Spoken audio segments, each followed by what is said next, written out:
Everyone, welcome. Welcome today to our webinar on the fundamentals of insurance. We all know that the insurance these days has been rising quite a bit, and I'm excited myself to hear what is fundamentals and some of the questions that come in. So please enter your questions into the Q&A section. I want the CAMs to know there are 2 credits, finance and insurance credits for today's webinar, and I want to commend all the board members for joining today. Education is utmost in running a good organization in any business, and you're running a business. So I am Peggy West. I'm the organizer of the webinar today. I want to start by going right into introducing our sponsors. I'm going to start today with Vinteum software. Vinteum is association software, and I want to tell you all that they are the IT support also for the webinars, and work very closely with me so that these come off very professional. Today we have Yasmin Johannes. Yasmin, tell us about yourself and what you do for associations. Sure.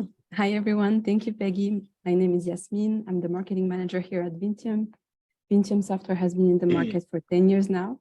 We operate across North America. We have 2 products, Neigbrs by Vinteum, which is a management and communication platform that provides private portals and websites for HOAs and condos. And we also have Inspections by Vinteum, which is a tool for home and property inspections, mainly focused on new inspectors. Our apps work on any device from wherever you are. You can use it often online. And I'll leave our contact details in the chat box, and you can reach out to us if you're interested to learn more. Thank you. Very good, great, and you do an outstanding job. Also, honorable mention, I want to mention Layla Scola from Vinteum Software, does a lot of work also for support of the webinars. Next, I want to introduce Rudy Martin. He is our moderator for today. He is also the Director of Strategic Business Development for M2E Engineering. Rudy, tell us about yourself and the company. Thank you, Peggy. Autumn and I are both here. We love these webinars, and I hope you guys learned something. M2E Consulting Engineer, we're a full service engineering firm. From your building's inception, dealing with the construction, from the developer turnover, we represent the developer and the association. From decaying buildings, we help with the property condition assessments, and of course we help with the milestones and the structural integrity reserves. We also have in-house mechanical, electrical, and plumbing, roofing, and other specialty engineers. So if you have anything wrong with your building envelope, plumbing, mechanical, electrical, please reach out to us. Peggy at the end of this is going to send an email out with everyone's contact information, also a link to the YouTube video, I guess you could call it. Yasmin is recording this, so people that are asking for the slides, the slides won't be available. Tyler does it all from the top of his head, but the video will be available that you guys can reference. The Q&A button at the bottom, that's where you want to ask your questions. The chat is just for nice, polite comments about our presenter. No need to give your CAM number. This number was recorded when you filled it out. So with no further ado, I'll turn it back over to you, Peggy, and I'm looking forward to another great webinar. Great, thank you. And thank you for moderating and your sponsorship. Next, I want to introduce 5-Star Claims Adjusting. We have Jackie Swisher. She's the Director of the Influencer Marketing and Partnerships. Jackie, tell us about yourself and what you do for associations. I have a big fancy title, but it just breaks down to relationships. So sounds real good. Oh, I know, doesn't it? I like it. I get a lot of emails about influencers every single day, and I'm like, not kind of influencers. Community association managers are influencers in this industry, so it's really about those connections and those relationships. But I am with 5-Star Claims Adjusting. We're a public adjusting firm. I know that is not a foreign name now inside of this industry, but that really just means that we work for the policyholder, whether that's the association, whether that's a residential homeowner, whatever it is, not for the insurance carrier. So we advocate for those folks. Storm season's coming though. I was like, and we've already gotten off to a lot rocky start. We've got lots of hail, so we're looking for a very active storm season. So anytime you guys need me, call me, whatever. if you're looking at it, so we do a lot of proactive stuff, free inspections, free policy reviews, but I'm open for conversation. Just, hey, what should I do in this situation?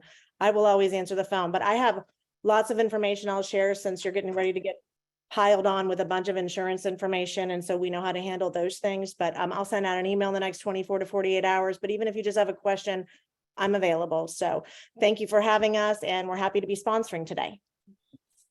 Absolutely. Okay, well, thank you for that.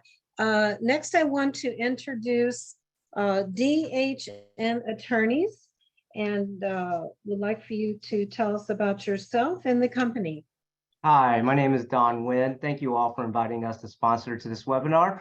I established my law firm DHN Attorneys in 2013, so we are approaching our 10-year anniversary later this year.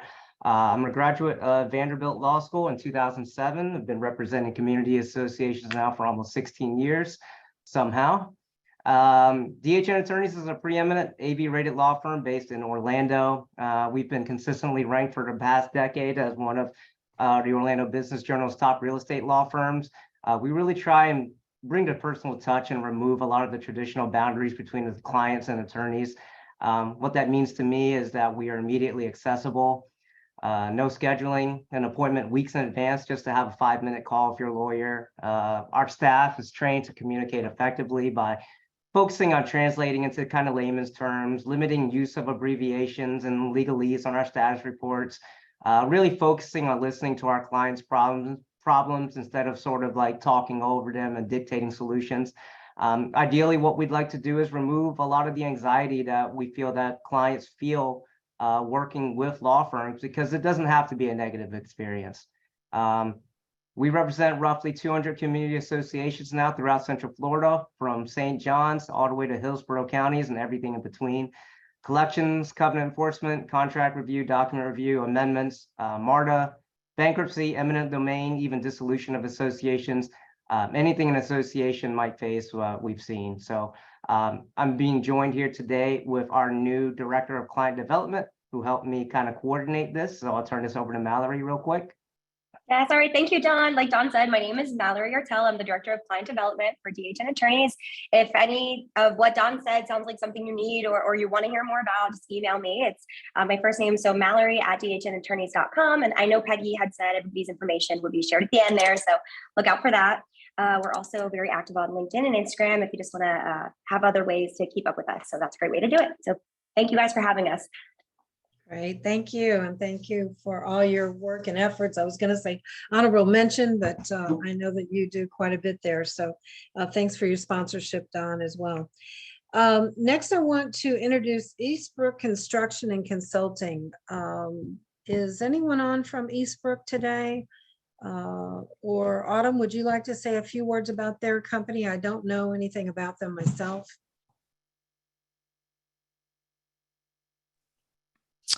So they are a construction firm. I don't know a lot about them. To speak on their behalf, I wish I would have done more research and not been on the spot. I'm sorry. Sorry. I can speak about what they do. I actually Okay. know the team really well, Shannon. And Yay. So Chris has an engineer background, but they specialize in construction defect. He knows a ton about that, but they do large reconstruction projects. But like even today, when it comes to things, I mean, I reached out to him and said, hey, can you look at this homeowner's single family home, 2 years old? They got a crack in the floor going all up the wall. He is very good about just being very connected to people, very knowledgeable, has been doing this for years. He is actually an expert witness stand he just did mediation last week for construction defect stuff. So excellent group. He's very knowledgeable and awesome, but construction defect, if you think about construction, defect, think about Eastbrook. Thank you so much. That's awesome. I didn't know he was not going to be on, but since this is a new group, I definitely wanted to mention him, and I'm glad you knew some things about him. The next thing I want to do is start with introducing Valley Insurance Services. But before I do that, I just found out earlier that Valley Insurance Services is owned by Valley National Bank. So with that, I wanted to introduce Shirley Benson. She's the Vice President of Business Banking. Shirley, are you on to introduce yourself? It's actually Shelby. Yeah. Oh, Shelby. Oh, yeah. Okay. Yeah. Thank Shelby you. Benson, and I'm with Valley Bank, and I am the vice president in Central Florida. And I specialize in HOA and COA banking and lending. And so Valley Bank has been in this industry for over 25 years. We have a very specialized group of bankers that deal exclusively with HOAs, COAs, and management companies.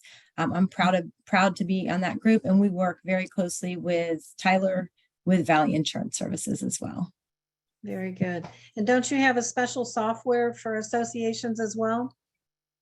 We don't have software per se, but we can integrate our banking system into any of the management companies' software. So a lot of our management companies use Sync.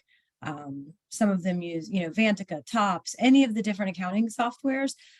We can link into those software systems to upload banking data. Okay.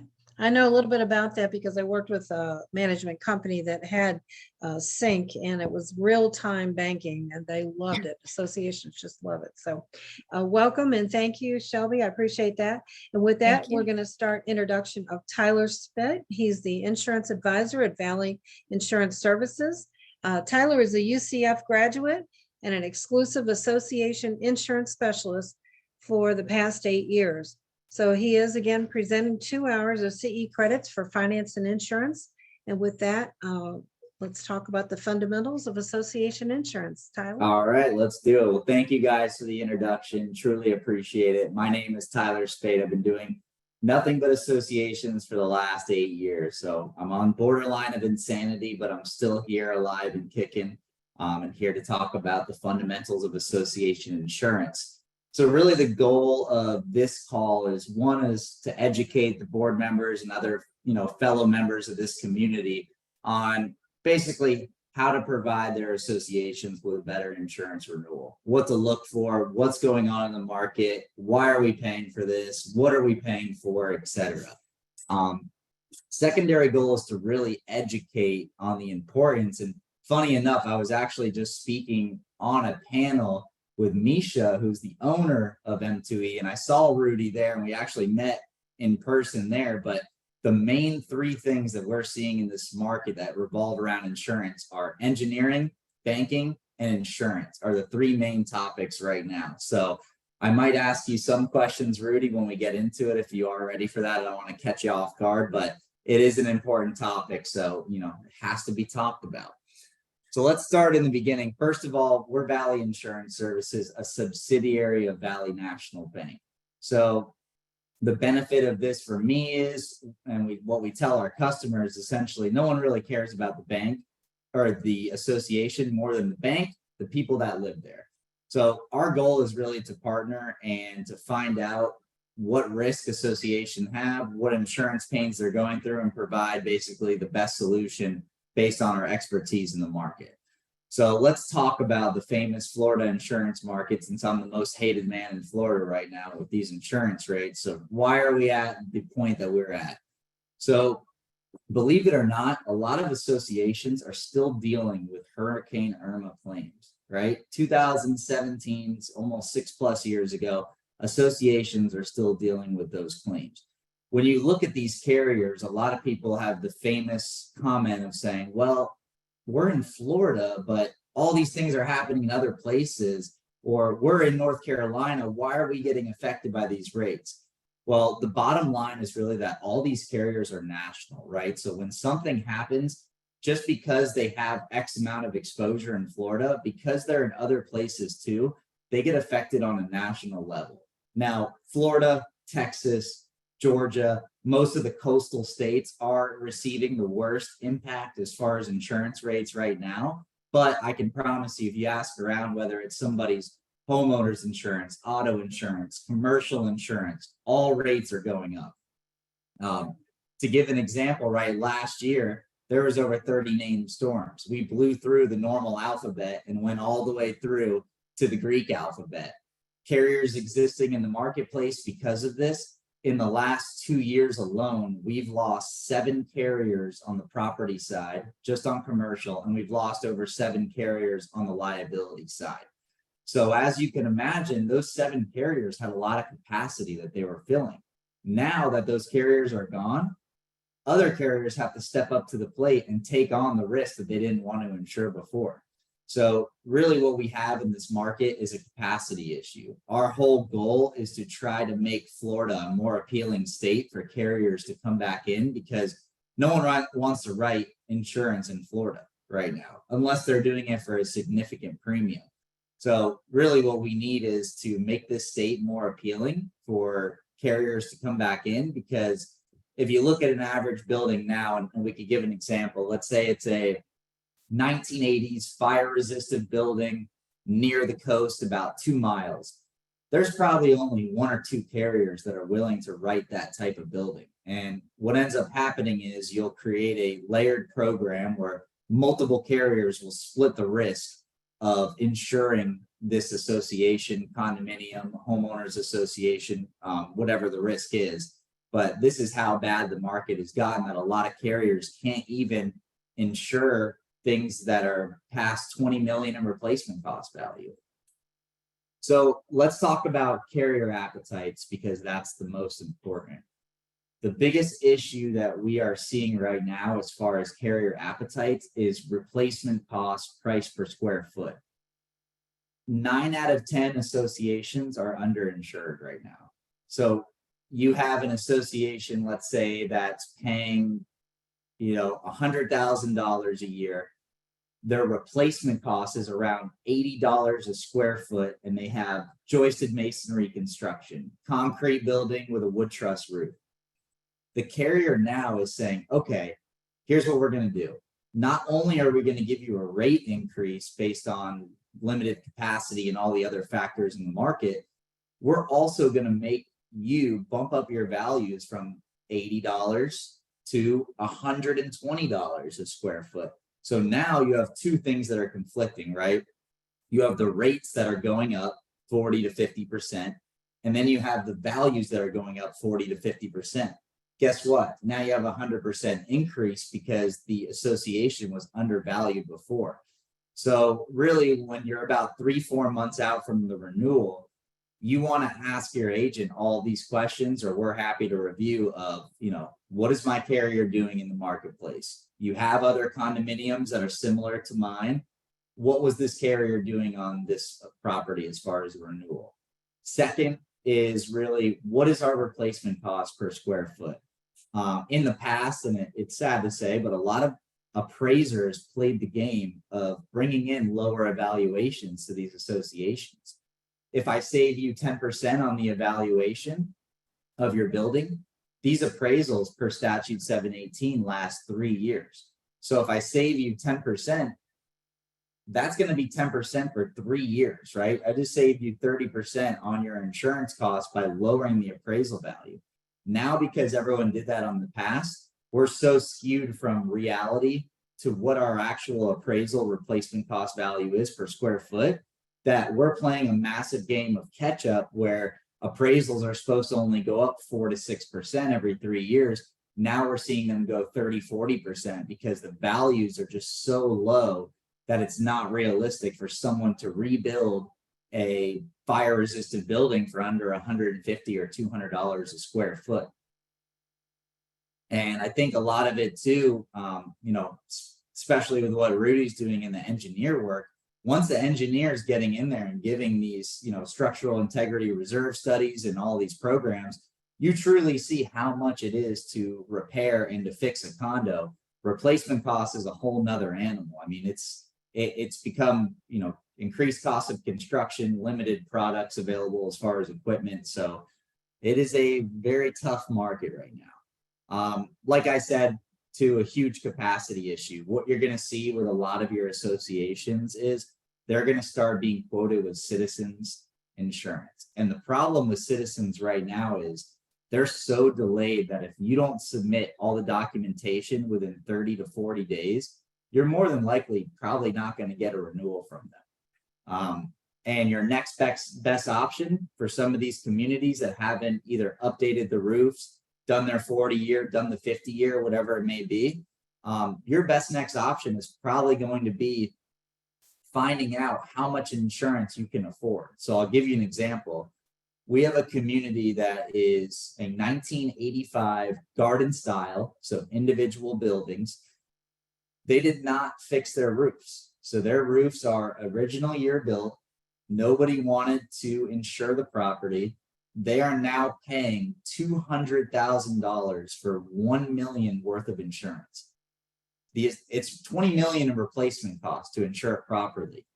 But at this moment, they are paying $1 million for $200,000 of insurance. So I guess I want to stop now on this section and just ask any questions about it. One, is anyone experiencing this where they weren't able to buy full limits of insurance because they were too expensive? Anyone experiencing these replacement cost dilemmas or any of the other items I just talked about? There are some questions, Tyler. Is Citizens the best deal considering they often fail a roof and then you're forced to pay huge sums for high risk insurance? So good question. It really depends, right? A lot of times Citizens could be the best route. I've seen them priced differently. A big factor to know about Citizens is this, and you have to, think about this when you're budgeting. If Citizens goes negative for the year, meaning that they pay out more claims than they receive in premium, each association with Citizens can be assessed up to 45% of their premium. So let's say you saved 45% by going with Citizens. Citizens has a massive storm. You could be on the line for 45% of that premium that was paid to Citizens. As far as them being the best deal, remember too, Citizens is on a basic form of coverage, meaning that we have to buy supplemental policies that will bring Citizens from a basic form, meaning that very limited coverage on sewer backup, mold, little items, all the bells and whistles that you see in a normal policy. You have to buy something called a wrap policy that will bring Citizens from a basic to a special form. So good news about Citizens is 60 days out from your renewal, your agent can tell you exactly what the price is going to be because Citizens is quoted on an online portal. So to answer your question, 60 days out from the renewal, you could pop in Citizens, see the numbers, weigh out the pros and cons, and see if it makes sense for the community. So are communities considering self-insuring or making plans to do so? Is that even possible? So it's a big issue right now, and it's definitely brought up a lot. So the problem is, per statute 718 for the condo associations, you need to insure your community for full replacement costs based on the appraisal, which is done every 3 years. Right now, if you have a mortgage inside of your condo community and it is not insured for full replacement costs, you may not be able to buy or sell your unit.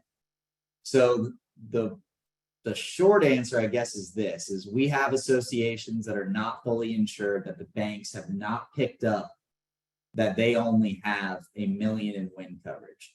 The reason why the banks have not picked it up is we're in these scenarios where they can't afford insurance, we're insuring the building for full replacement costs for non-wind related perils. So fire, lightning, etc., which is the cheapest portion of your insurance.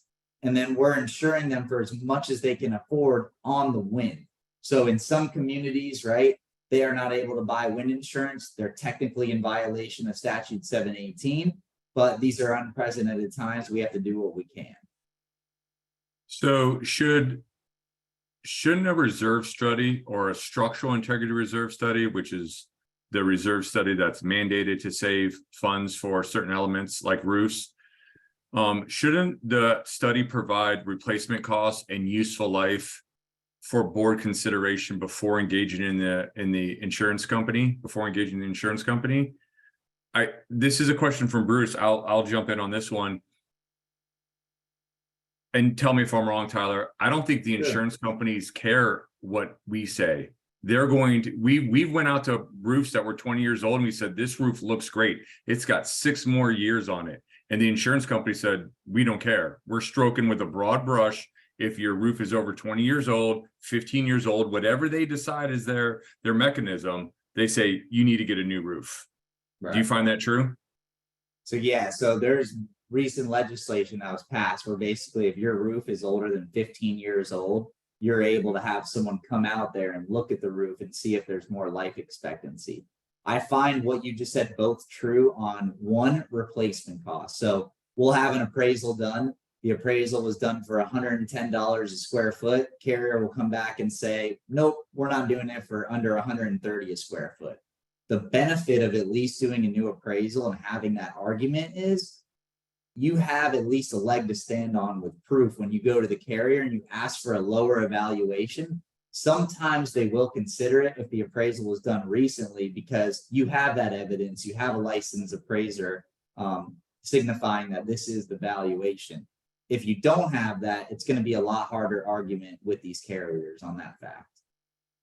Some people have never even gotten reserve studies for their building. Now they're going to be mandated as of 2023. The glitch bill might push it to 2024, but don't wait. This information isn't used just to satisfy the mandate. It's also used so that you can push back with your insurance company. Sometimes they care, sometimes they don't.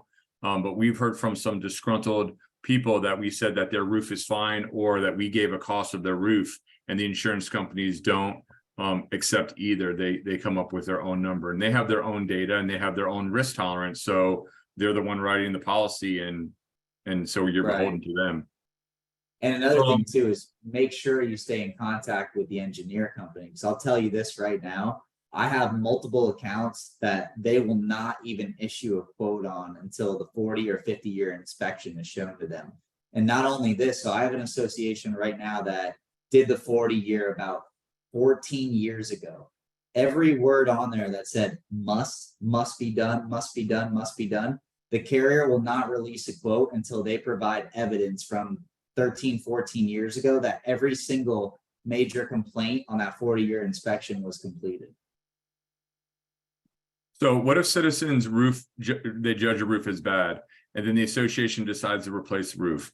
Can the rate be only reduced after completion of the roof or as soon as the contract signed? So if they say you need a new roof, you're going to get a deduction and you agree to a new roof, does that roof have to be signed or does that roof have to be completed?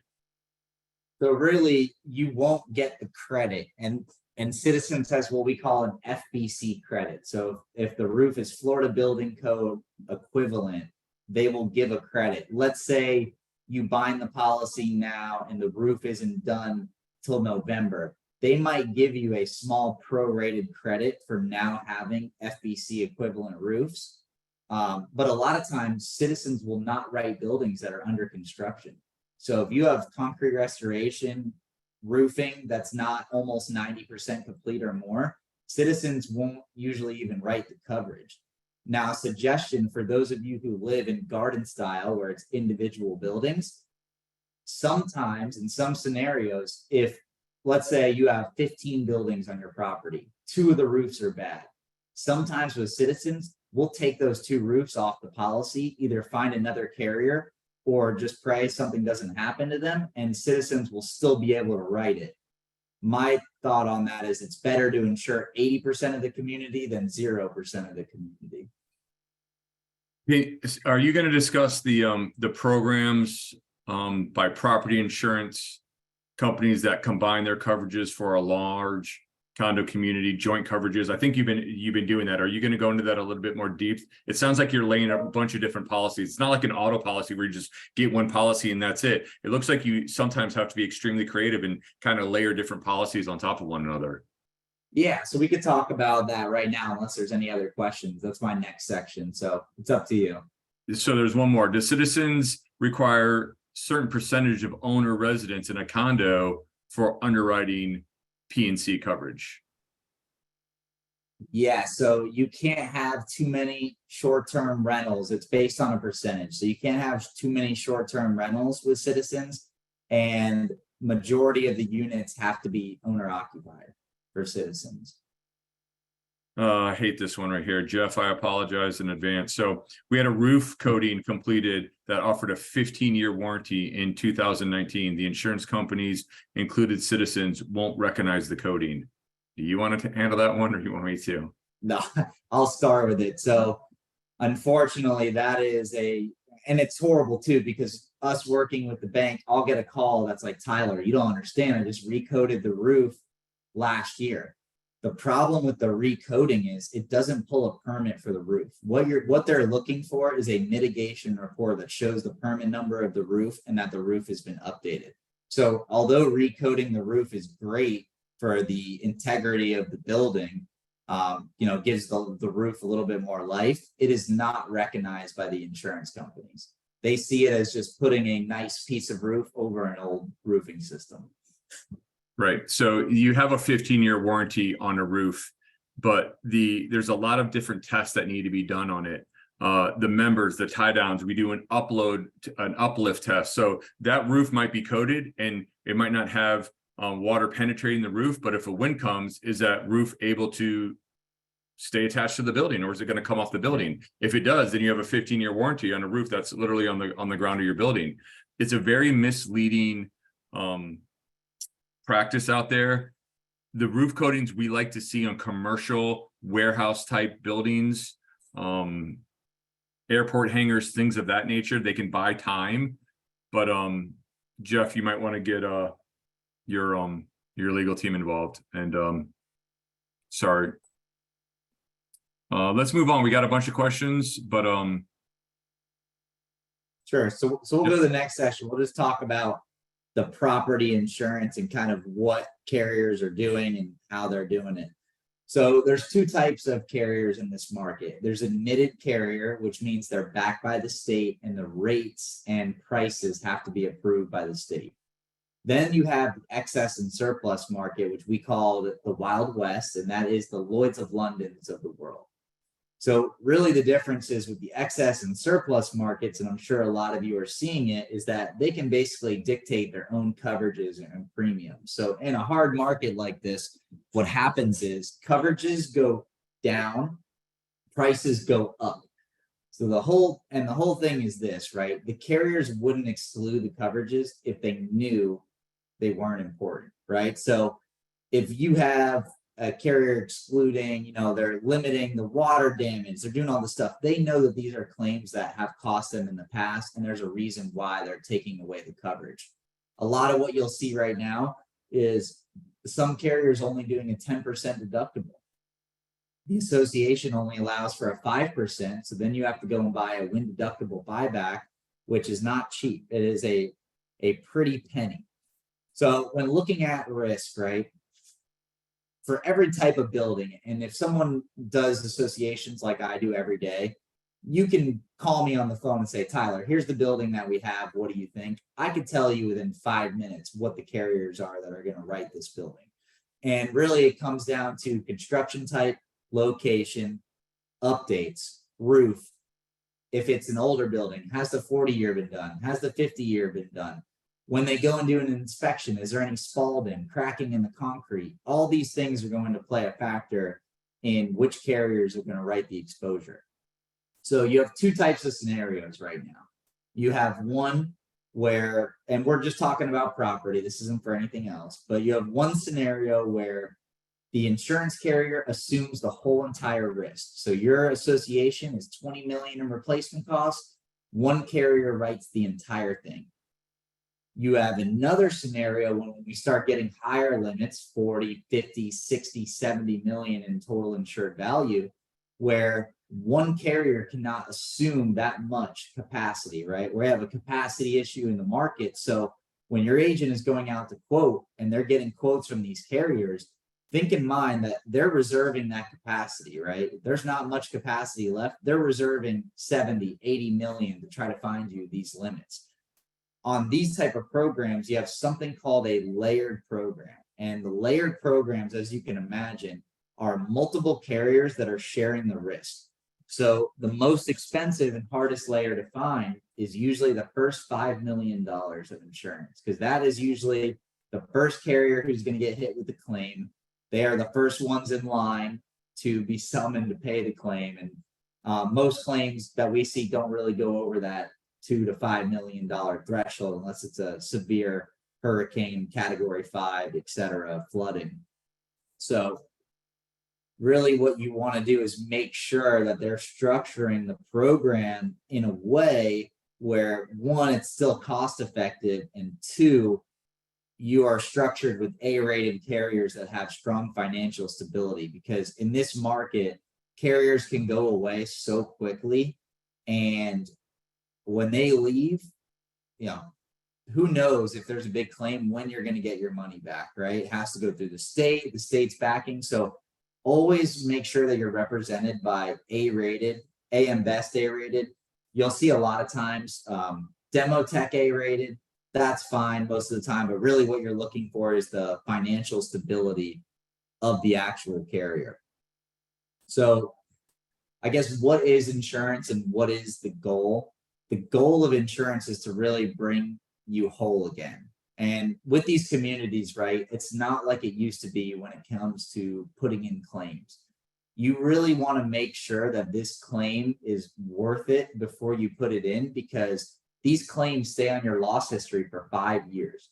So if you have one claim happen, not a big deal, right? The carriers are looking for more frequency of claims rather than severity. Make sure that you consult with the board, consult with the insurance agent. I'm always available for a call saying, Tyler, here's our deductible, here's our loss history. Do you think we should put in this claim, or do you think we should just take it on the chin and you know, hope for better days? And honestly, that's the solution a lot of the time, because I have communities that will have repeated water damage losses, right? They don't want to replace the pipes. They're very expensive to replace. So what they do is they just replace them as they break, right? We're just going up the ladder, breaks down here on the 5th floor. Next day, it's on the 8th floor, and so on and so on. These communities, once they start putting in water claims, their water damage deductible can go up as high as $500,000. So really what you want to determine is, what's the size of our claim? What does our loss history look like? What is our deductible? And should we put in the claim knowing that this is the worst insurance market that we've ever been in? If it's not a significant claim and you can afford it, I would more than likely pay it, because you're going to face that same increase or that same payment on the renewal if you do end up putting the claim in. It's going to be very difficult to find insurance. So let's talk about some basic coverages just to look for in your property form that we usually see pay out. So one is sewer backup or sump overflow. Backup, water comes into the association. I would recommend at least $15,000 to $25,000 worth of coverage. I had it happen at one of my associations, and it was actually the city's fault. So now we're going back and forth with the city, waiting for them to see what they're going to do before we decide to put in our claim and see if it's worth it as well. Another one is wind-driven rain. So a lot of associations either have low limits of this coverage or don't have it at all. But wind-driven rain is essentially when the wind and rain is blowing and the window doesn't break, but it's seepage through the cracks of the window, or water protrudes through the window into the unit. That is wind-driven rain. I would recommend at least $200,000 to $250,000 worth of that coverage, because most of the time when a big storm happens, it's not just one person's unit. More than likely, it's all the people's units that were facing that side of the building that was experiencing that heavy rainfall and wind. So, you know, and these are really easy things to look for, right? When your agent gives you the proposal, hey, Chuck, hey, John, what's the sewer backup wind-driven rain coverage that we have here? Okay, great. Next one is mold coverage. So mold coverage, we would recommend at least 25 to 100,000, 25 being the worst case scenario because it is hard coverage to get. But a lot of times when you are handling claims property, you have a restoration company come out there quickly and you have a solid management company.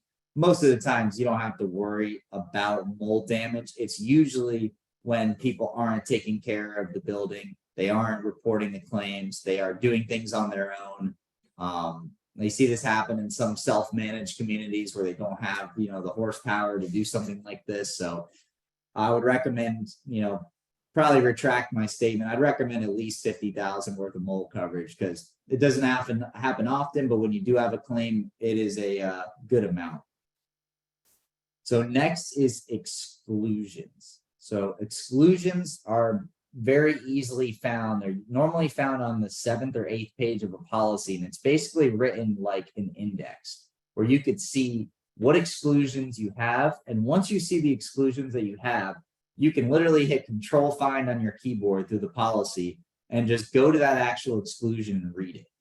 And the reason why exclusions are so important to read, a lot of these carriers, such as, Frontline, for example, on some of their policies, they'll actually include a water exclusion, right? So any water damage that happens to the premises, pipe burst, etc., you might not have coverage for, right?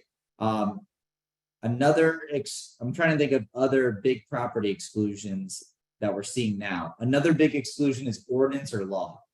So based on which city you live in and which code that they adhere to, normally when 23% of the building or roof is usually where it happens is damaged, you need to replace the entire roof. Some of these policies have either very low ordinance or law limits, or it's actually excluded. So ordinance or law is going to pay for how much it costs to rebuild your building up to code, right? Let's say you're in an older building, bad storm happens, bad fire. They need to rebuild that building up to the new current codes. So one is building the building back up to code, right? Replacing the undamaged portion. Another is increased cost of construction, right? We estimated it was only going to be $500,000 for construction. Now it's $700,000. We need to use that coverage. And third is really demolition costs for ordinance or law, right? If we have to take off a whole roof, have people come in, throw it away, all of that work, it's not going to be free, right? So we need to make sure that our associations have ordinance or law coverage, especially the ones that are 70s, 80s, early 90s, because those are all built before code. And, sometimes it's even as you didn't have a handicap rail over here, we need to install a whole staircase and a rail. So there's a lot that can go into the ordinance or law coverage when it comes down to it. Do we have any questions on the property coverage or property market? So we've got some. So how do new roofs affect premiums and insurability, and also new roofs, and how does flood insurance affect the premium? So once you have a new roof, that dramatically affects the premium and the insurability, and same with flood insurance, correct? Right. So what I would say about roofs is a lot of time it's not going to be, and everyone thinks it is, it's not going to be a premium reduction just because you got a roof, right? More than likely, it's going to be the only reason that you get insurance, especially on these 1970s and 1960s buildings. A lot of people will install the roof and then they'll be like, all right, I'm ready for my new insurance premiums.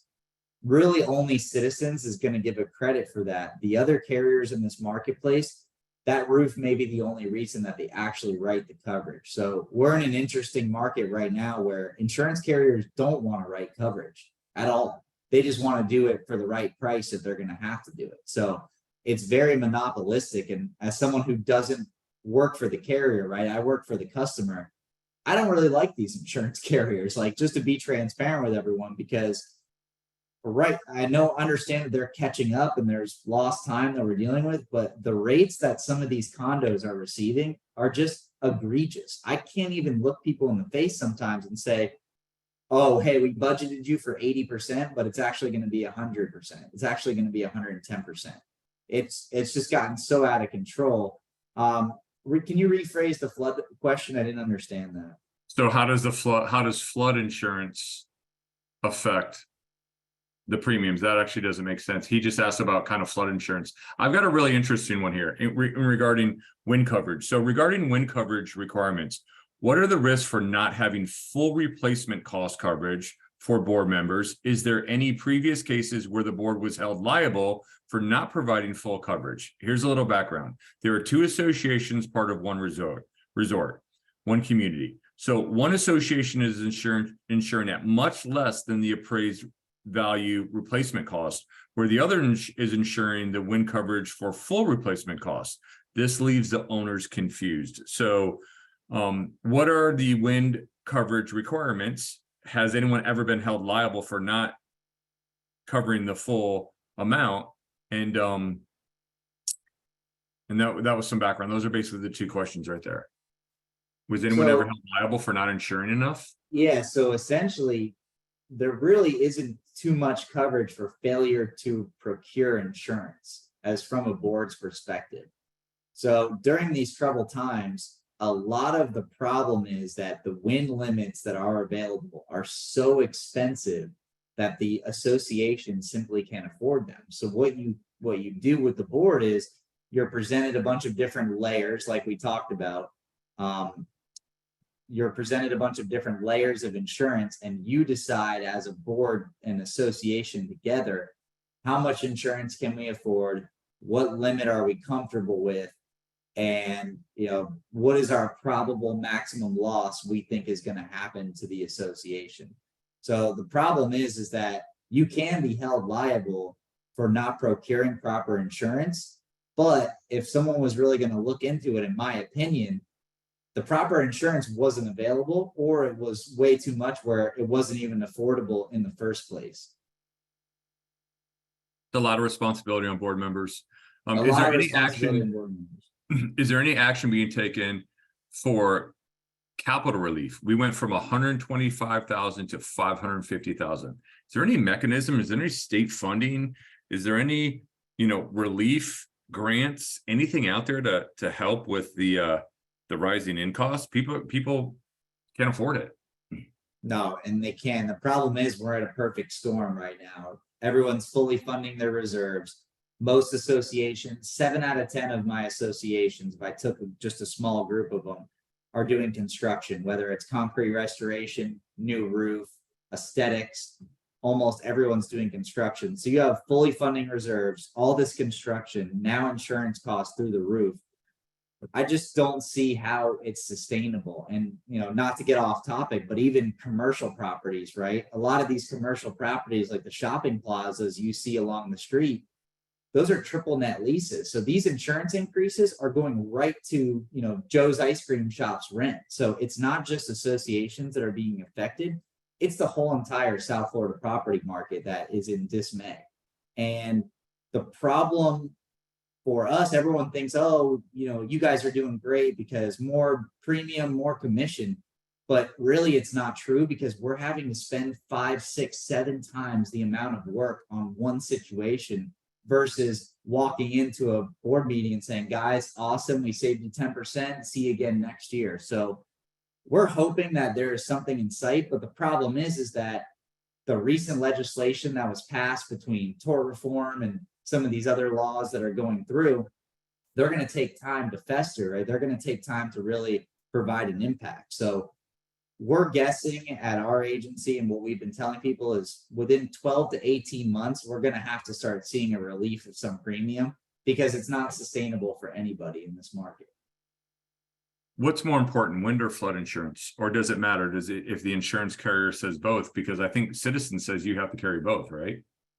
So they actually just did away with that. So Citizens, if on a personal policy, they required you to get flood insurance. The dumbest part of it was, I had a gentleman who was on the 16th floor of his building, and Citizens was making him get flood insurance. I'm like, if that water gets up to the 16th floor, we have bigger problems than flood insurance. Like, this building is going to be flying down the street. So Citizens did away with that. That was something that actually state senators and legislation helped get rid of, because it was just unreasonable. I would say, depending on what flood zone, it's really a tough question to answer, but I'd say 80% of the major claims that we see are usually wind-related claims.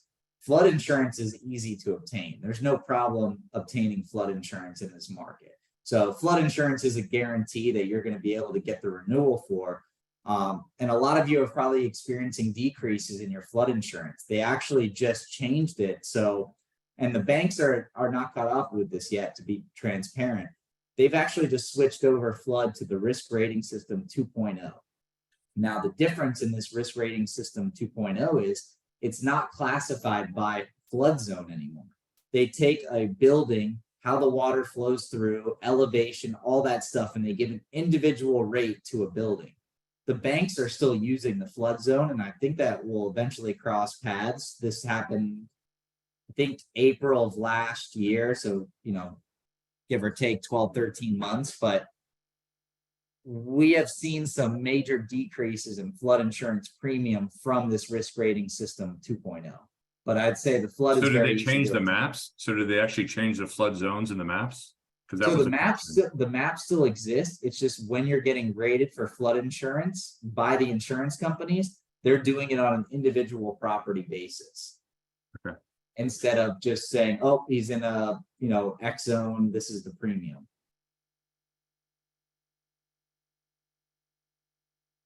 I thought we needed flood insurance regardless of what floor you live on. If the lobby floods out, then you can't get to your floor. So you want to just clear that up? Yeah, so when we were talking about that, that is personal insurance, right?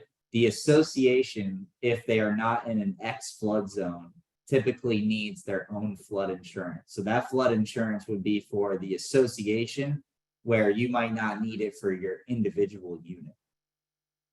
So my condo association provides D and O insurance. Do we need to explore E and O insurance? No, so errors in admission would be, an example would be, you told me to bind coverage, I never bound coverage. That's an errors in admissions on my end. The DNO, directors and officers, covers the board, which is the most important coverage I think a community has, because the board members are doing this as volunteers, and we need to have them protected. Are there any insurance companies offering per calendar year or all per occurrence? Not sure. Do you understand that question? Yeah, no, I do. So a calendar year deductible essentially is, let's say, knock on wood, let's say we have a storm in June and we fulfill our deductible completely. The next storm that we had that year, since we've already paid our deductible, we would not have to pay it again because we're on a calendar year deductible. Per occurrence is exactly how it sounds. It's per occurrence, per a storm. So you'll notice in this market, all 3% deductibles go to 5%. All calendar year goes to occurrence. There are still some carriers writing calendar year deductibles. Some of them you have to pay extra for, right? It's additional premium. But most what you're going to see is occurrence. However, that deductible is still available, the calendar year deductible in this market. Might just be at 5% or 10%. We have all the questions answered. All right. So we will go on to the next section, which is general liability. And let me see, is there anything else? And real quick too, with citizens, they require a lot of documentation. So make sure that when you are approaching citizens and you are 60 days out from the renewal, make sure that the agent provides you with the citizens form to show you all the inspections you need. If you guys want, I have a contact, and I don't know if we have someone on this call that does that. That'd probably be preferred, but I have a contact who can do every inspection that citizens requires. So appraisal, roof, electric, all that stuff that they're going to need. Make sure you have it early, because citizens, put it this way, they were used to doing about 100 policies of probably every 2-3 weeks. They're at like 1,000.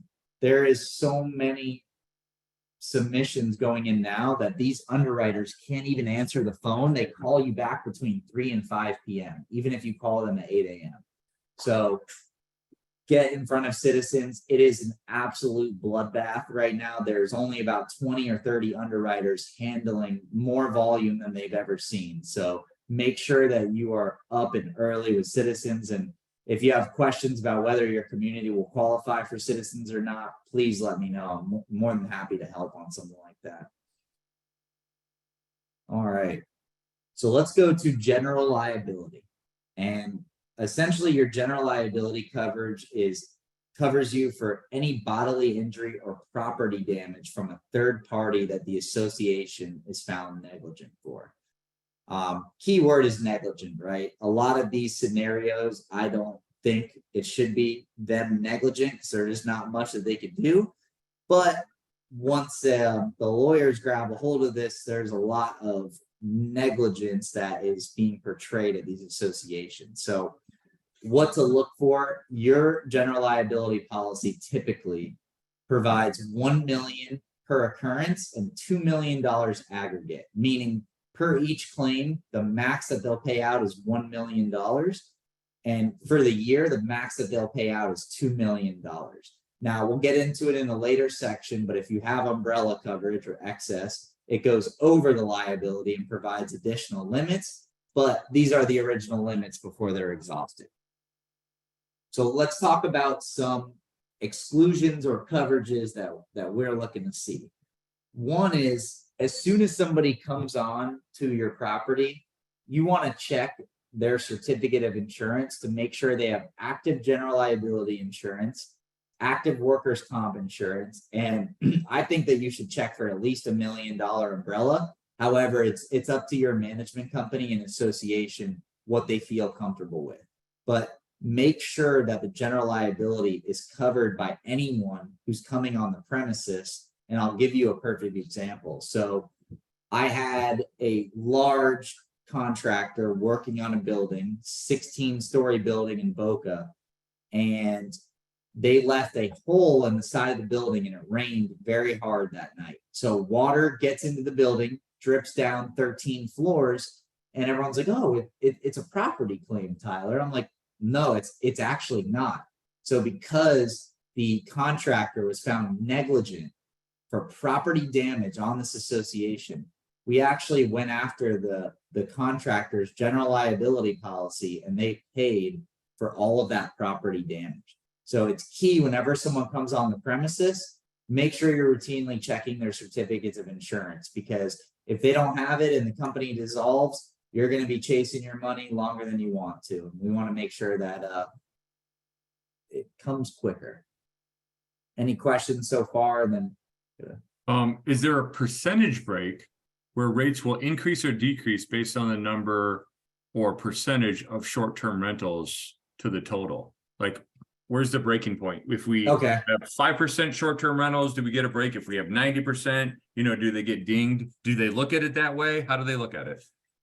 So usually they'll cap it, and it's different with any carrier. A lot of time it's either like, I usually see that 10 to 20%, I'm assuming, and maybe 25%. And really what they'll say is, if you have more short-term rentals than this percentage, we're not going to do it at all.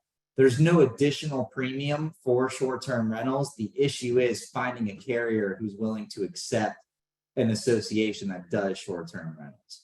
So that's really, and that's for all lines of coverage, right? Liability is going to look at that. You have more people on the premises with short-term rentals. Property is going to look at that because you have more people on the premises using the amenities, appliances, more exposure. So a general question, it's pretty big and vague one. I'm sure it's situational. Who's the best condo insurance right now? The best carrier? Yeah.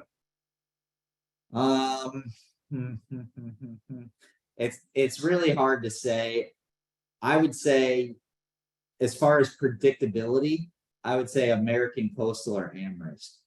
A lot of those carriers, if you show me who you're with, I could tell you exactly what the percentage increase is going to be, exactly what they're going to do, exactly how they're going to operate. So I'd say in this market, predictability is really our friend, because we know how the carriers are going to react, where some of these other carriers, they're running their own show at this point.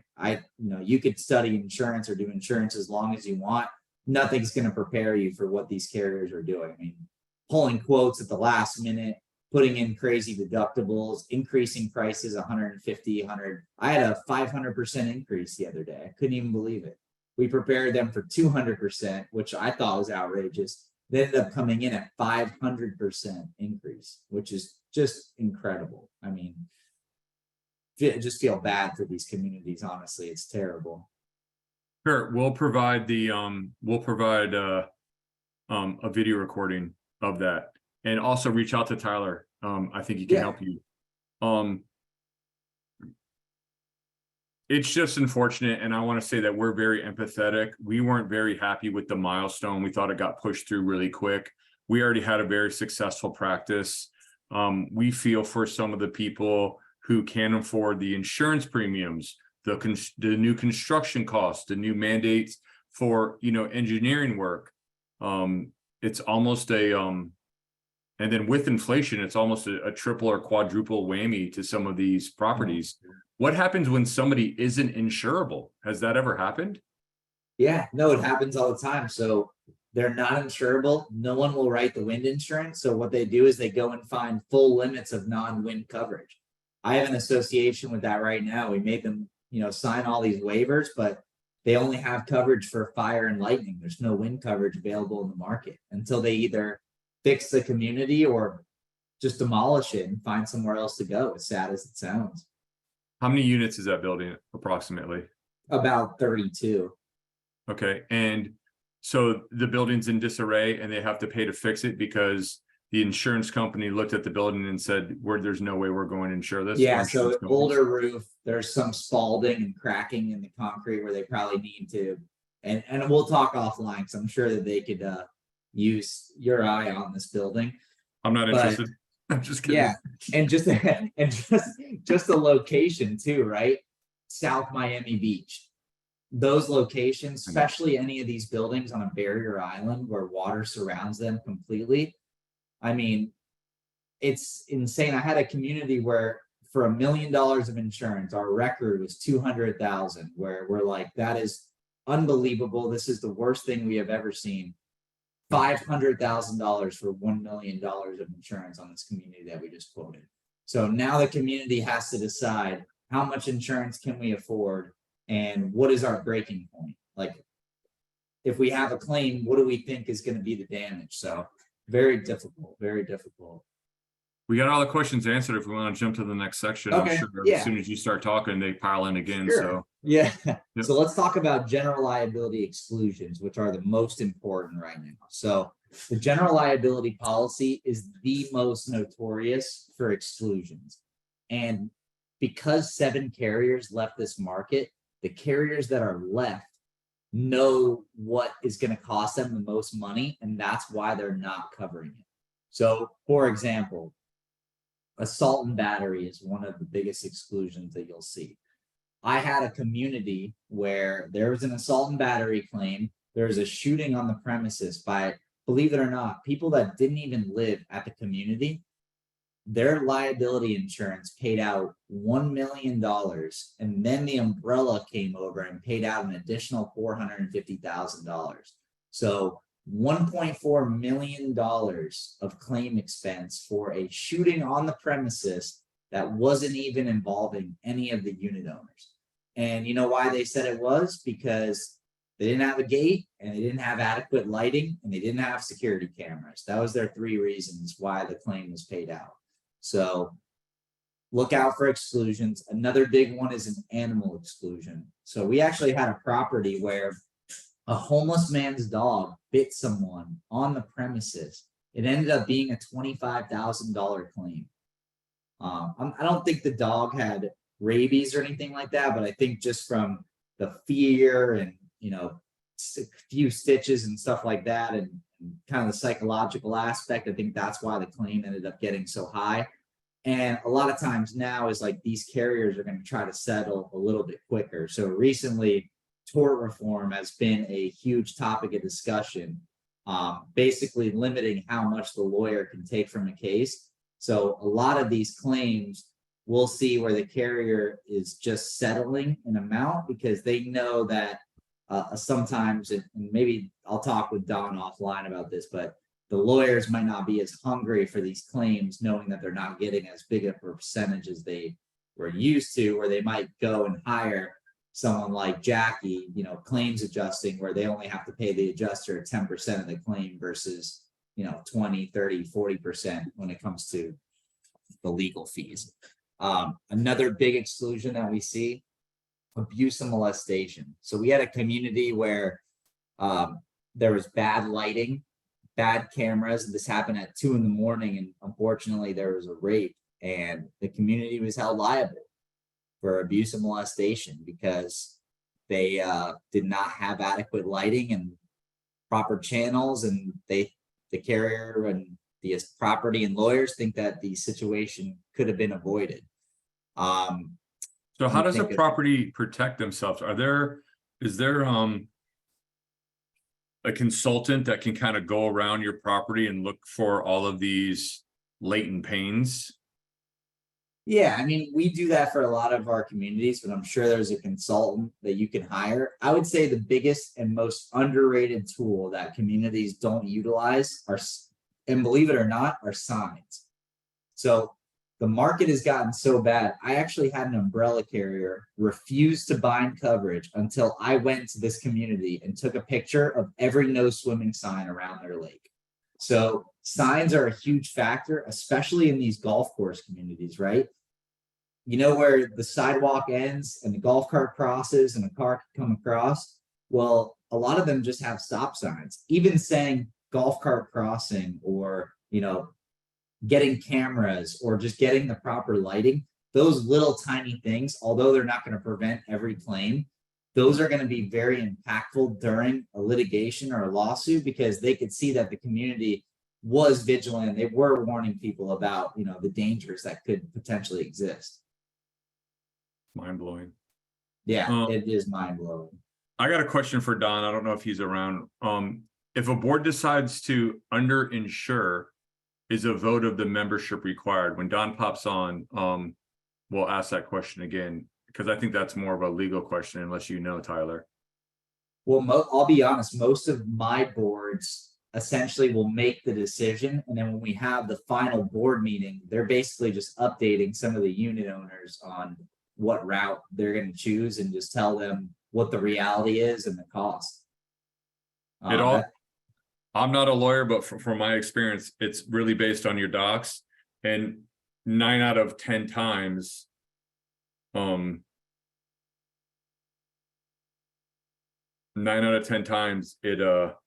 the board is going to decide, and they don't require the unit owners of the membership. Mallory, Mallory's asking me what the question was. If a board decides to underinsure, is a vote of the membership required? So I think Mallory's going to type in her question. We'll get that answered for you, Kathy. And then somebody put a question in the chat. Please try to put that in the Q&A, because we follow up on these. Slip and fall in areas where you might have a sign, slippery when wet, caution. Will this be paid to the claimant, or can insurance fight it? So good question. On those type of scenarios where you did put the proper signage in place, from my experience, you have a much better chance of, one, less of a payout, and two, you know, what we call is the ambulance chasers, where a lot of people, you know, almost pretend to slip and fall at a lot of these locations. They hear that this property's liability policy always pays out for slip and falls, and they'll go try it themselves. So in the unlikely event that you do slip and fall, and it is an unfortunate event, having that sign there will at least show that you warned everyone that the floor was wet, and I think it will go a long way when it comes to the insurance claims. We're all caught up. All right. So that's basically it with general liability. I'll tell you this, is that when you get presented with the options at your community, make sure you ask them really what the good policy costs and what the bad policy costs, because you can decide as a community and a board, a unit owner, what coverages are important to you. But in this market, you're paying for everything. So you could decide, all right, well, you know, maybe that animal exclusion is not that big of a deal because no one has animals here or something like that. Or maybe this exclusion is not that big of a deal because we have security, so I don't think there's going to be an assault and battery claim. So all those are conscious decisions that the board can discuss, but they're significant money savers. To give an example, I just got 2 quotes for an association. One was $15,000 for a very poor coverage form. The other one was $28,000 for a better coverage form. So how much is that risk versus reward versus the community? And, you know, how bad are we hurting on budget and financials that we might need to take more exposed and then possibly buy back the coverages next year? So let's go to umbrella policies. And sometimes you'll see the term, there's really 2 terms that we use the most, and umbrella or excess policy. An umbrella policy means that it follows form to the underlying policies. So your underlying policies are your directors and officers, your workers' comp, and your general liability. Okay. Those three policies, when those limits are exhausted, your umbrella follows form and will provide whatever umbrella limits you bought as additional coverage. For example, you buy a $15 million umbrella and there's a drowning or something horrific at the community, and it's a massive claim. Let's say it's $16 million claim. So the liability will pay $1 million and the umbrella will pay the other 15 remaining million. So it's key, and it's key to see if you can get an umbrella policy, because I'll tell you the difference right now and you'll understand why. So an excess policy does the same exact thing, right? It goes over your coverages once the limit's exhausted, but the biggest difference is the excess has its own coverage exclusions. It does not follow form to the umbrella. So you could have assault and battery covered on your general liability, but it's not covered under the umbrella policy. A second is we're starting to see some umbrella policies, believe it or not, with directors and officers exclusions. That's something you have to check, because a lot of these D&O claims, especially when you're having major construction or, especially with Surfside, things of that nature, these D&O claims can be very expensive. So you need to make sure that you have an umbrella or excess policy that does not exclude any of the major items that could potentially be 7-figure plus claims. And umbrella policies right now, it's hard to buy high limits of insurance. The biggest one I see is 50 million, but most of my communities probably have anywhere between 5 and 25 million. So when you're reviewing with your agent or when you give me a call after this, let's go through what the different umbrella options are. Let's go through the whole program. We could find you ways to either alleviate costs here, because everything's going up, right? So what our goal is to find you the best possible renewal. Instead of a 50% increase, if we give you a 40% increase and we're able to negotiate and enhance some coverages, it's a win in our book because it's less than you would have paid had you not met us. So that's really the goal, is to make sure you're properly insured, but more importantly, for the right price in this environment. So I got a statement. When people are asking that if they're underinsured, does it require a vote by the members? The boards have to adequately insure the property. Hey, Rudy, I can just jump on. Yeah, real Don, quick if and you, yeah, please. Sorry, save I me. stepped away to have lunch. I didn't think I'd be pulled back in so early, so I apologize. It's all right, save me. for So not the being question there, guys, was, but, if the board is underinsured, do they have to get a membership or unit owner vote? Yeah, so I mean, it really is a case by case analysis, because if you look at what the statute says, you kind of went into it, but the requirement is that the board obtains adequate property insurance. But who's to determine what is and what is not adequate? Right.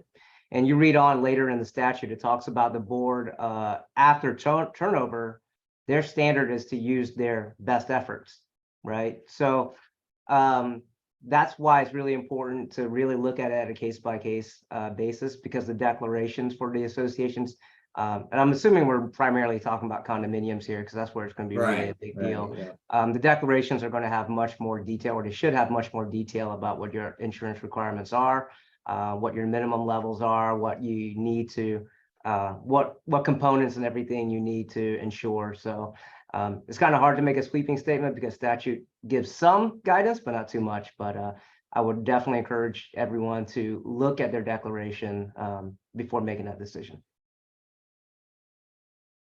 Great answer. Thank you. All right. I appreciate it. Yep. Tyler, what else you got? Crime coverage. All right. Crime coverage. So crime coverage, and this goes back to the question, how do we know? And this is all, all my teachings are based off statute 718 and statute 20. So it's not like we're pulling these limits from midair. These are statute 718. So per the statute for crime coverage, you essentially need to have equal to or greater limits of coverage for the total money in the bank account, including regular reserves, everything. So if your association has $1.5 million in the bank, you need to have $1.5 million worth of crime coverage. And a lot of people ask me like, well, Tyler, you know, we're going to have this loan and this revolving line of credit. We're going to be having this money enter and exit our accounts. My advice is this, is it's going to be impossible to keep adjusting the limits every month or two. So we like to just find a number that everyone's comfortable with that kind of represents where the association is going as far as money in the bank and reserves, and hold on to that limit. We can always, you know, assess and adjust 6 months in, halfway through the policy, see if we could change the limits if there is a large influx of cash. But the bottom line is that you want to make sure that you are able to insure for the amount that's in the reserves in the bank account. On the flip side, when it comes to homeowners associations, and Don, correct me if I'm wrong on 720, is that a homeowners association is able to vote if they don't want to supply the crime coverage. Is that right? Okay. Yep. Got the thumbs up. All right, good. I know what I'm talking about a little bit. So this is a tough one too, because a lot of these associations are doing projects. I have one right now that has over 3.5 million in crime coverage, and they're paying about $10,000 a year for it. But they have so many projects and so much money in their accounts right now that they have to insure to the full limit. So, you know, this is something that you could look at renewal. I wouldn't scramble and freak out now. If the limit isn't adequate, you are technically in violation of statute 718. But this isn't something that you need to run to the village with pitchforks for. You know, wait till your renewal and say, hey, I'd like to go over my crime limits. I was on a webinar and this is what they said. Can we make sure that this is accurate, reflecting the money in our bank account? What about cybercrime? So cybercrime, it really depends if you have the exposure. So a lot of times these communities that are ran by management companies, the cyber exposure most of the time is on the management company. So they would probably purchase their own cyber policy. If you're a self-managed community where you have a website where there's an exposure that they could take your information, take money, something like that, we would recommend the cyber policy, but 8 out of 10 condo associations don't usually need the cyber policy, and they are separate, right? So cyber and crime are two separate policies, and I'll go into some of the coverages of crime just so we can understand. I saw John's question there. So crime would be, let's say, funds transfer fraud, right? Someone maliciously hacks the system, steals $500,000, it's gone. I had another community where the property manager was actually double charging the insurance for 5 years and stole $1.1 million from this association. That 1.1 million, because it was reported right when it found out, they were able to get the full funds back. The crime carrier paid out over $1 million to bring them back to whole.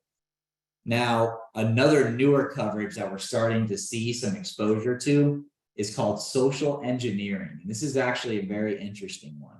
So we had a community, let's call it ABC Landscape, they hired to do a job, right?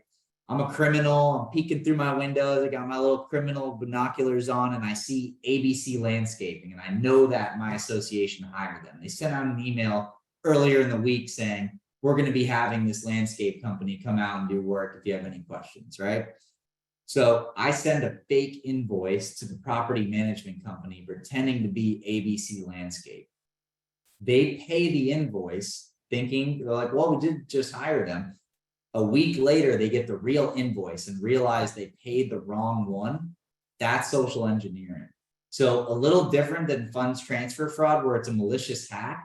They're basically using artificial documentation, or just I call it the art of illusion, to steal money from an association. So that's a coverage that's not usually included on the crime policy, something that you can ask for. I see John asking questions, self-managed community. So if there is a website, John, that someone from the public could hack that would provide security information, payment information, all that stuff, a cyber policy might be something you want to look into. If there is no website, I probably would not get a cyber policy because it doesn't sound like you have that exposure. Another community dilemma that I just ran into was a community that purchases Wi-Fi for every single resident. So every resident is on the same Wi-Fi.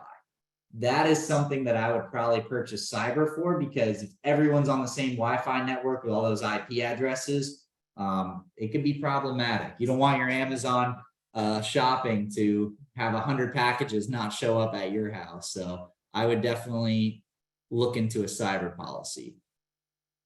Let me see what else here for crime. That's basically it for the crime.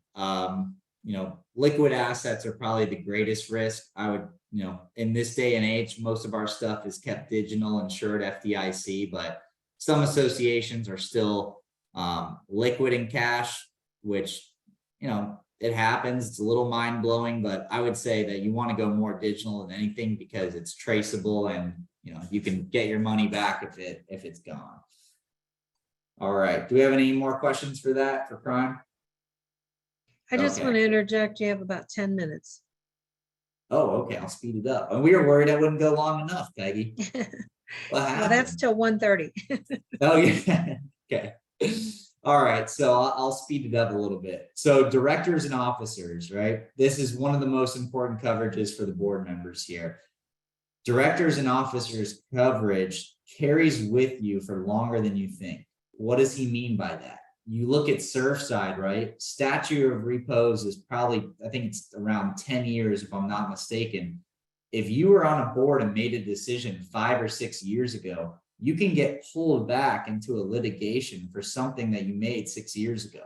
So what I would say is this is utilize, you know, someone like Rudy, an engineering company. And when you get those reports back, don't feel bad about being the villain to the condo that's going to assess everyone and you know, fix the community. Because if you see those reports and you see there's negative attributes on them and you don't do anything to fix them, that's going to be way worse than being the villain who made everybody's monthly payment go up by $150. I could promise you that. And you see with Surfside, all of those boards that saw those reports and didn't act on them, they were getting pulled into litigation left and right because they're essentially, you know, at fault by not acting on something they knew that said had to be replaced. So that's one thing I will mention is that make sure that you are, you know, going through the rigamortums of being a board member, whether it's looking out for the community, doing the engineering reports, a 40, 50 year, you know, especially if your community needs a lot of work, you know, call Shelby, right? They can get you a revolving line of credit, a loan, roof, concrete restoration for the engineering reports. You need a loan to help pay for insurance. We have premium financing where we can get some of the lowest rates in the industry because we own the premium finance company. Right now, the insurance agent that you're dealing with is actually taking a spread on your premium financing.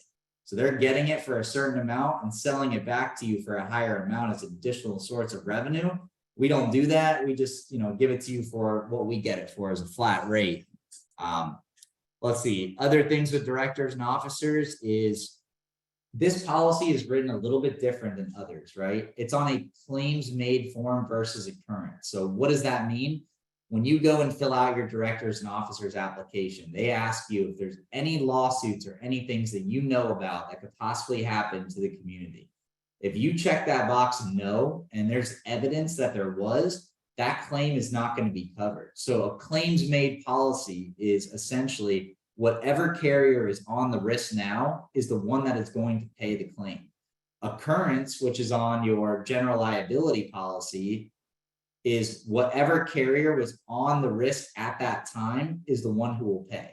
So if I have a 2019 general liability claim that gets reported, that carrier who represented me in 2019 is the one to pay versus directors and officers where the carrier who's on it now is the one who will pay. Any questions about that before we go on to workers' comp? You're muted, Rudy.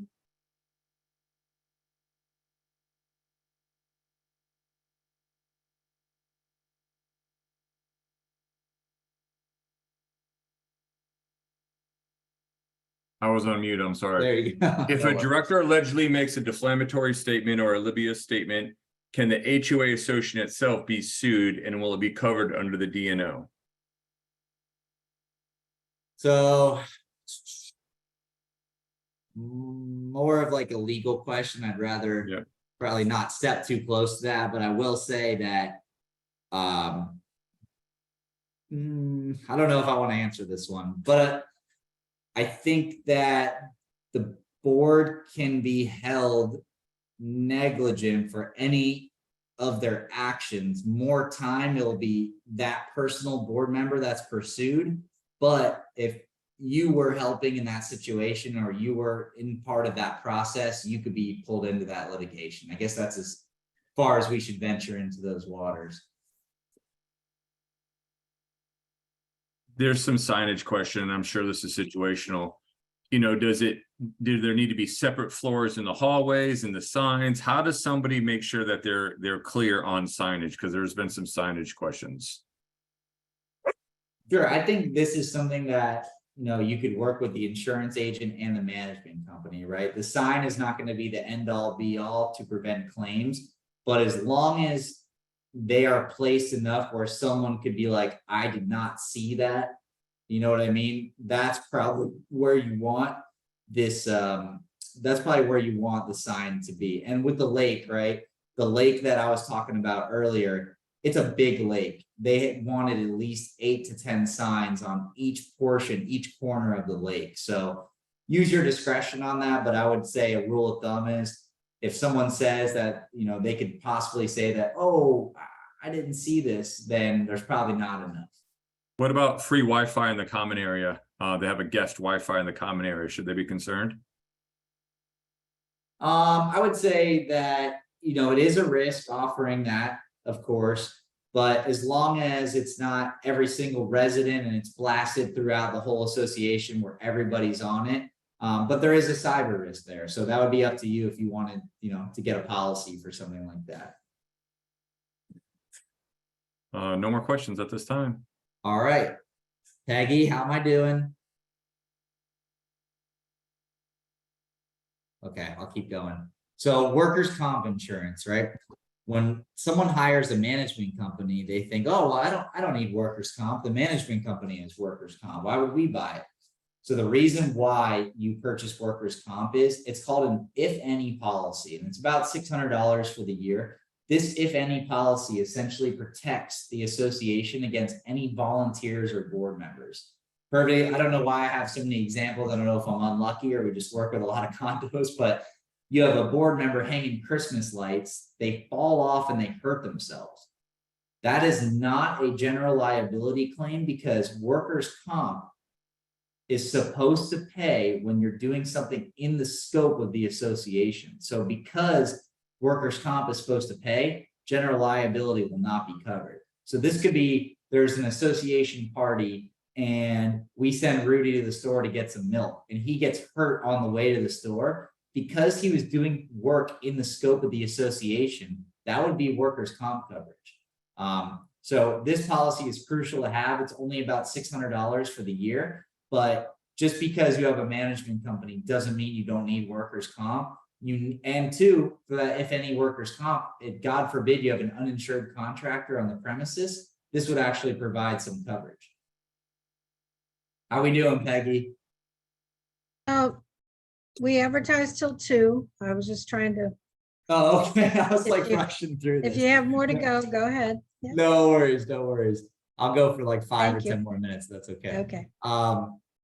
So with the workers' comp, right, policy is very cheap, about $600 for the year, and it's not hard at all to find the coverage. There's about 5 or 6 carriers that would be more than happy to write that coverage. And also the umbrella goes over the workers' comp. So if you have a claim that exceeds those $500,000 limits for the workers' comp, the umbrella coverage will go right over. All right. Any questions on that, Rudy? Or are we going on to flood? Let's go to flood. All right, let's go to flood. So flood, there's 2 types of markets with flood. Is the NFIP market and really private flood market. So at your association, especially the tower buildings, sometimes the bank or, concerned unit owners or board members will come back and say, well, Tyler, our building is 60 million in replacement cost, but we only have 40 million in flood coverage. Why is that? The reason for that is all of these condos are written on an RC back, which is a residential condo, we'll say blah, blah, blah, building policy. So the reason why they're written on this is that policy provides $250,000 per unit. So whenever you're looking at your association's flood limits, you can essentially take 250,000 times the amount of units that you have. That's how much flood coverage you should have. Now, if you're not, if that doesn't suffice and you have a board with extra funds or that just wants to be more cautious, you can always purchase more flood insurance outside of that $250,000 per unit. You can purchase as much as you want in the private market. For most HOAs, co-ops, and commercial buildings, flood insurance will only cover up to $500,000. So what I'm talking about is specifically for condo associations at $250,000 a unit. Like I said before, right, we've switched over to the rating system 2.0. So every agent has to quote with it. It's not like some secret where it's like, hey, can you quote me with the 2.0? This is the rating system that we're on. What I would just make sure is that you're giving them the proper information, that if you don't have one, that you get an elevation certificate if you want to purchase flood insurance. And really it's controlled by the state, right? So when shopping the NFIP, the regular flood market, you're going to get the same result almost anywhere as long as you give the same information. In the private flood market, there is an impact to shopping the insurance if you want to go beyond those limits. And that's it for flood. Any questions on flood? No questions on flood. All right, we're moving along. A great policy that I love to talk about is a legal defense policy. And this policy was actually created during COVID, around then. And it was created for a number of reasons. So this legal defense policy covers the insured for unlimited legal defense, but does not pay out on the judgment or settlement of the claim. And it also does not pay out against class action lawsuits. Biggest one we see is no matter what carrier you purchase from, the general liability always has a mold exclusion. Okay, so mold exclusion is never covered, or mold is never covered by the general liability. It's covered in the property. It is not covered in the general liability. So that's one. Two is during COVID, communicable disease is always excluded on general liability. So when a lot of these associations went to go open their pools, they didn't want to be the ones who, gave COVID to someone because they didn't open the pools properly or something like that.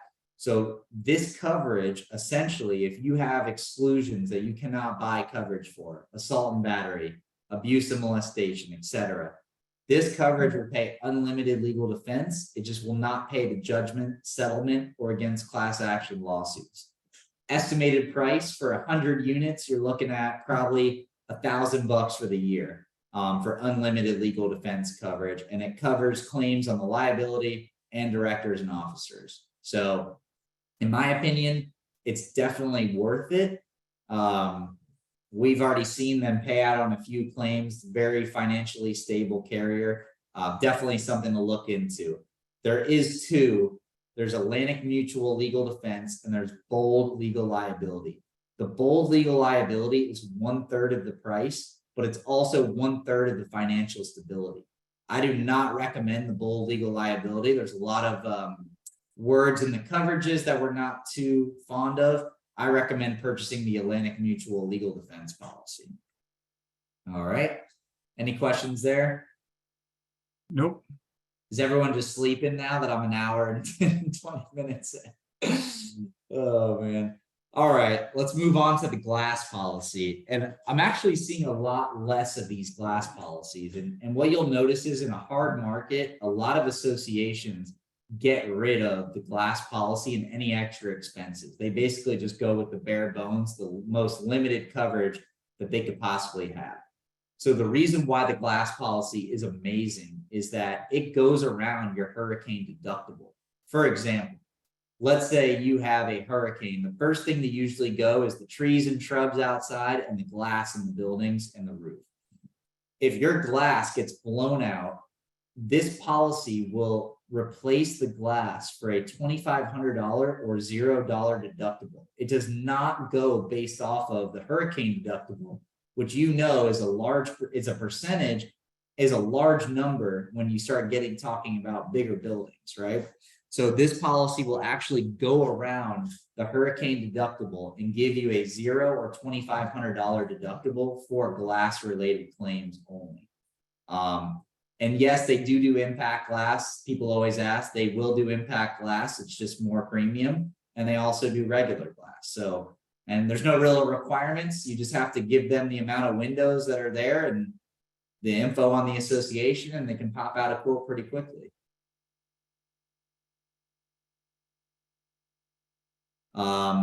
Let's see what else we have. Oh, garage keepers is pretty important. So if your association has a valet exposure, you need a garage keepers policy. Now, sometimes associations will have a third party. They're not their employees that are operating the valet.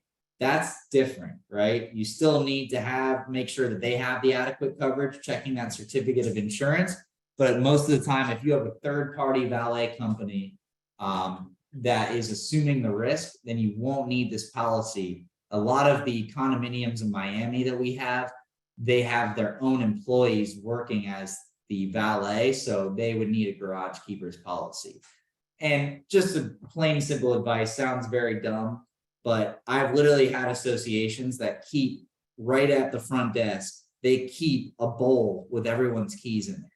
And I was trying to explain to the board how this is something you should not do respectfully. So when I went up and talked to them, I reached my hand in secretly, I took a key and I put it in my pocket. And I said, who watches this up here? They're like, oh, well, we have the cameras and this. And then I just took the key out of my pocket, didn't say anything, and dangled it in front of them. And I said, we can't have this system. This is how somebody gets their car stolen. And this was what the result could be. So, you know, make sure that if you do have that valet exposure, you have a lockbox or something for the keys where they're not easily accessible. Who's had a car stolen from a valet? You did? Yep. Oh my, so there you go. It's a Rudy's nightmare. living proof. It's Where a was nightmare. that? It was in Naples. It was at the new, no, it was in Tampa in Clearwater, one of the new Vinteums that was up. They just had opened. They hired a third-party company. They weren't properly insured. And my law team had a great fun time with them. So, Oh my gosh. Yep. That is incredible. It's important. Yep. Back to glass coverage. Does the policy typically cover full glass systems, including frames and glazing? That's a good question. I believe so, but I'd like to double check on that. I'm pretty sure it covers the whole entire, like whatever it costs to replace that glass. Yes, we do have a link to this email, or I'm sorry, to this webinar. Peggy will email everybody with everyone's contact information, the link, so you won't get a million emails from everybody. You'll still be put in our database. You'll still hear from us from time to time, but so you don't get blasted with a bunch of emails right after this webinar, Peggy likes to send one email out with everyone's contact information and the link. So look for that in a day or so, and Peggy will send that out to you guys. All right. What else we got? As far as the end, we'll talk about, and this will be my last thing, we'll talk about the famous broker of record letter. If I had $1 for every time I've heard this, I wouldn't have to do insurance anymore. So the broker of record letter, essentially how it works is each carrier is allowed one quote per agency, right? So if I go, let's call Valley the carrier, right? If I go to Valley and get a quote, you cannot get a quote from Valley also, right? And let's use American Coastal because it might get it confusing. If I represent American Coastal and Rudy is competing against me, he's another agent, he cannot quote American Coastal until he gets a broker of record letter. So really what I like to say with this one is instead of having the carriers in the mist and not knowing what's happening and the agents competing, what you want to do is you want to interview everyone. You want to interview all the insurance agents, pick the best insurance agent and let them have the whole marketplace. Here's what ends up happening. I'm sure a lot of you have experienced this. So you have the classic board line of, all right, we're going to get 4 agents in here and 4 quotes. And next thing you know, every single agent is crying for the broker of record letter because they can't get you a quote. The best way to combat this is interviewing all the agencies, picking the best one. When they have control of the full marketplace, now they're able to pin the carriers against each other. So if I had a carrier and Rudy had a carrier and they're offering, one's offering a better deductible, but the other one's offering better coverage, I don't see that until the very end. And then the insured has to make a very difficult decision of, oh man, do we want to sacrifice this for this, or do we want to go with this route and then we'll have a better, mold coverage? So the best way to do it is when you have those 2 carriers competing against each other, I can say, hey, American Coastal, Clear Blue or one of these other carriers is going to do this with a 5% deductible and they have better ordinance or law. You have a better price. If you can match those coverages, you'll get the bind order. We'll go with you guys. So really the negotiation on our end is taking what few carriers we have left, pinning them against each other. The worst thing that you can do in this market is have multiple agents work on your account at the same time, especially with those layered programs, right? If it takes me 7 carriers to put together a program for you and I don't have 4 of them, guess what? We're only going to be able to build half the program. So that is it. I'm going to take a deep breath unless there's any more questions. But guys, this is all we do. Please call me, text me. I'm working 24/7 every day, all day. We live, eat, sleep, breathe condos. Thank you so much for attending this. I'm glad I was able to do this all from memory and still have that ability with all the craziness going on in the market. But really just appreciate everyone being here and taking the time. And thank you for all the compliments in the chat. It truly means a lot. So as a broker of record letter, does it have to be signed by the board president of the association, or can any board member sign off on that? So before it was president only, some of the carriers will let the vice president or treasurer sign it as long as, it's on the proper form. But just to be safe, because the worst thing, and it's pretty embarrassing, is when you have like the treasurer sign it and then the carrier says, oh, we need the president's signature, and you have to go back and be like, you weren't good enough. It just like, I'd rather just have the right person sign it in the beginning, and that way we don't have to deal with that rigmarole. But I work with plenty of associations where the treasurer is basically in charge of the insurance and we just work through him. So case by case, but we know by carrier who needs to sign it. So question for Shelby and Tyler, do you see people using their credit lines to actually pay their insurance premiums? Shelby? So I have seen that, but with a revolving credit line, it's not meant for long-term debt. So those credit lines have to be paid down to 0 for 30 consecutive days each calendar year. What we prefer to do is get you in touch with our premium finance company, Agile Premium Finance. They specialize in association in insurance financing, and they can give some really great rates because that's all they do. Interesting. Are you seeing a lot of construction loans for concrete restoration coming across your desk? What was the last part? Concrete restoration or construction loans. Are you seeing a lot of those come across your desk? Yes. And are some of those getting denied? We don't underwrite the same way as typical commercial underwriters. So we look at the number of short-term rentals, the number of delinquencies that a community has.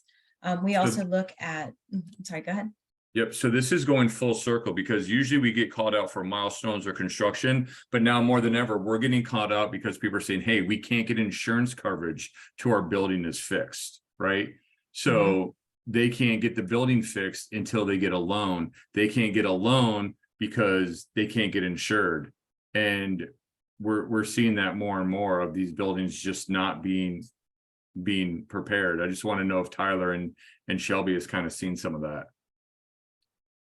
Well, So yes, biggest- I've had some Uh, situations where we've done financing for projects that had to get completed in order for them to get renewed for their insurance. Yes.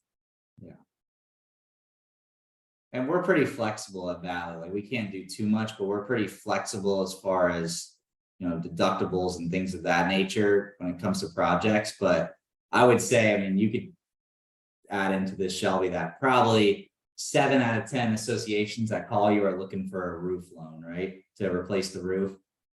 Quite a few roof loans. Yeah. Yes. So somebody asked, what's a good criteria to when you're interviewing an agent?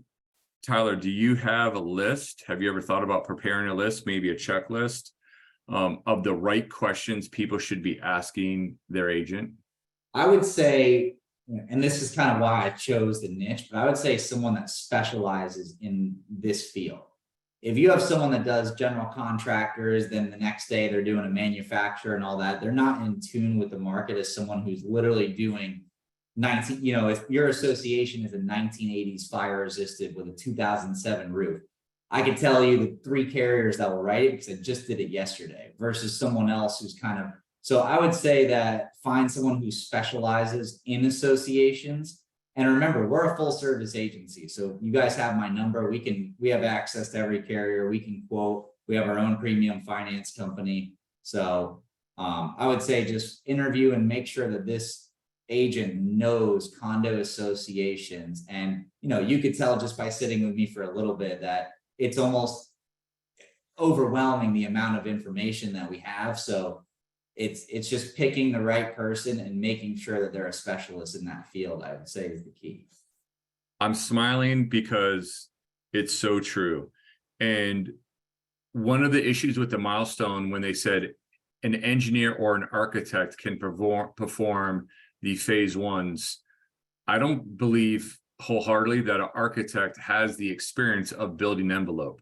And that's why Autumn put this panel together, because there are insurance agents and then there are insurance agents that specialize in condos. There are banks and then there are banks that specialize in condos. There's attorneys and then there's attorneys that specialize in that. And that's why Autumn put this panel together, and not just because she knew people or they had a good following. She put it together because these are the people that you need to contact. Not all contractors are created equal. Not all engineers are created equal. Not all insurance agents are created equal.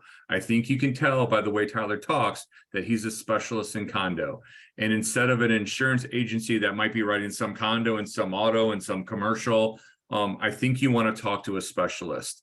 The same can be said for engineering. The same could be said for DHN attorneys and Valley Bank. So ask the right questions. I know money matters, and I know everybody always looks at the base price when they're doing things, but you really do get what you paid for. And with these assets being so expensive, these condos in the world changed dramatically, you really need a specialist. And I am blown away. I had no idea how in depth and how complicated it was to get condo insurance. So this is one of the best webinars I think I've been on in a long time. I think Autumn would agree, because we were texting on the side about how just enlightening this is. So Tyler, thank you for all of your time. We're going to send out the contact information. We're going to send out the link. Peggy's going to have that done within the hour, right, Peggy? As soon as I get it. I can't say within the hour, but as soon as I get it. We have 1 hour As soon as left, it sends the link to Peggy, she'll send it out with everyone's contact information. If you guys have any questions, feel free to reach out. And Tyler, if you don't have anything else, I'll turn it over to Peggy. Oh, I'm done. That's it. Okay. That's it. Thank you so much. That Like was she it. said, very impressive. A lot of details every board member and manager need to know. It's hard to keep up with all these insurance changes and all the changes. It's crazy right now, but I do want to thank you immensely, and also all the sponsors once more. I'm going to close this out with Autumn. Autumn has another class coming up in June. You want to tell us about it, Autumn?